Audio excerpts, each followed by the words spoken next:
Hey, this is Michelle Kapaska, and welcome to my Fearless Innovator podcast. Thank you for joining me today. My hope is to inspire, educate, and entertain you. Enjoy the show.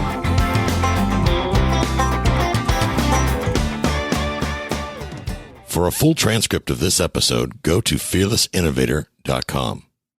Welcome to the Fearless Innovator podcast. From cubicles to cash flow is for everyone wanting to venture out and earn cash flow in real estate.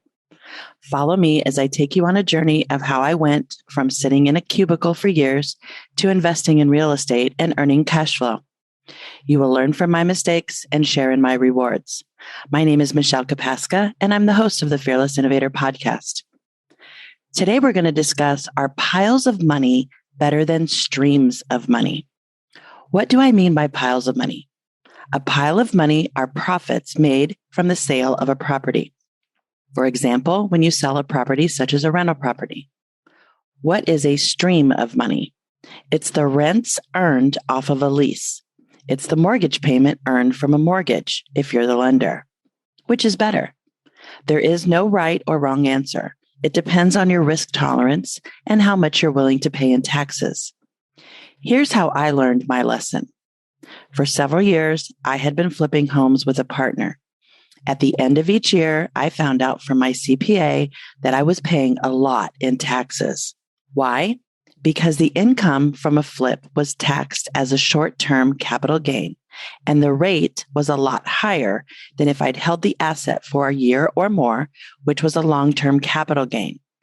Clearly, this wasn't fitting my objective. And if that wasn't enough punishment, I decided to do my own flip. And if you recall in episode 7, The Flip That Flopped, where I told you about a flip I had done, and at the end of the deal, the house wouldn't sell, and I had put too much money into it, and I bought it at the wrong price. Plan B. I decided to put that house on the rental market. This is the great thing about real estate. There's always another way to solve the problem. Why? Because if I held the house for 1 year and then sold it, I would pay long-term capital gains, which is at a lower rate. I placed great tenants in the house and I held it for 1 year. The tenants were so great that after 3 years of rental history with me, I decided to sell the home. I decided to sell for 3 reasons. 1, the house had appreciated enough for me to recapture my money. 2, I no longer wanted to be a landlord and fixing everything that broke.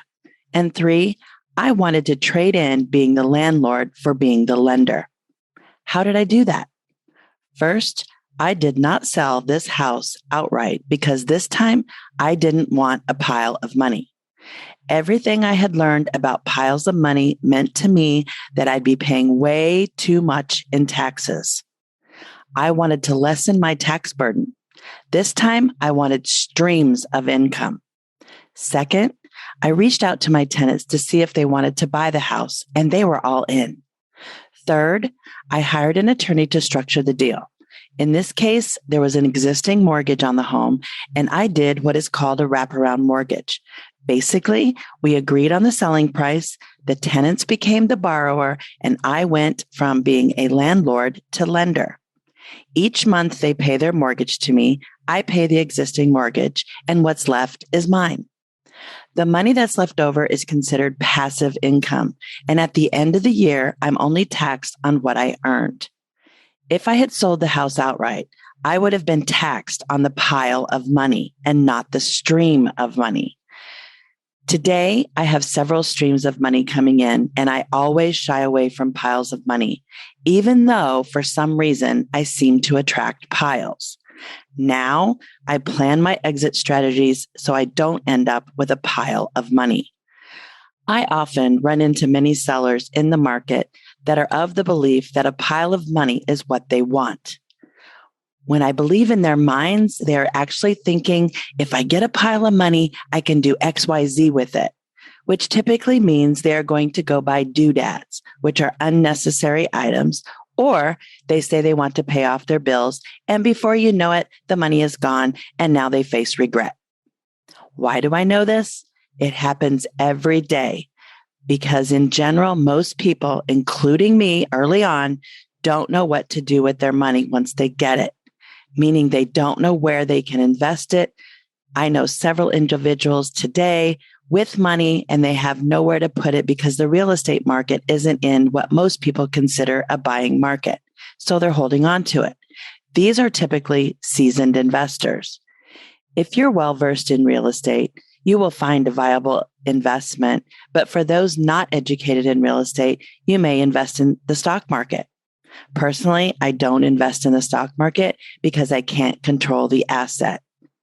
Here are 5 reasons you should consider streams of income.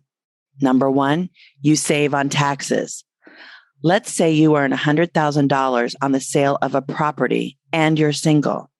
Your short-term capital gains rate tax for 2021 is 24%, meaning that you will pay $24,000 in taxes.